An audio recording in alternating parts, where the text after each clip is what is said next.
Test এবং টি-20 থেকে অবসর নিয়েছেন আগেই। রোহিত শর্মা এবং বিরাট কোহলি আপাতত দেশের হয়ে শুধু ওয়ানডে খেলেন। সেই ফরম্যাটে আরও সড়গড় থাকার জন্য কি এবার ঘরোয়া ক্রিকেটে দেখা যাবে এই দুই মহাতারকাকে?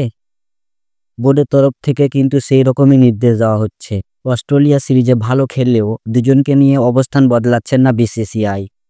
জানা গিয়েছে রোহিত তাতে রাজি, কিন্তু কোহলি কি করবেন? ডিসেম্বরের শেষ সপ্তাহ থেকে শুরু হচ্ছে বিজয় হাজারে ট্রফি। ওয়ানডে ফরম্যাটের এই টুর্নামেন্টে দুই তারকাকে দেখতে চাইছে বোর্ড।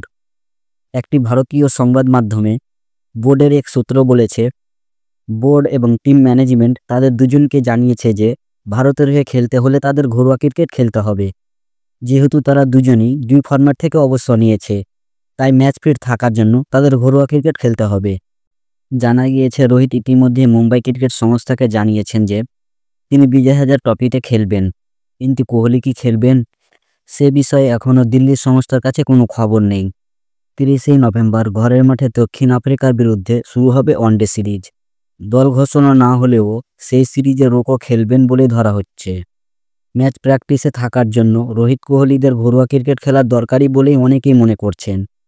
ক্রিকেট বিশেষজ্ঞদের একটা বড় অংশেরও মত, 2027 বিশ্বকাপে খেলতে হলে নিয়মিত অনুশীলনে থাকতে হবে রোকোকে। জানুয়ারিতে নিউজিল্যান্ডের বিরুদ্ধে ওয়ানডে সিরিজ খেলবে।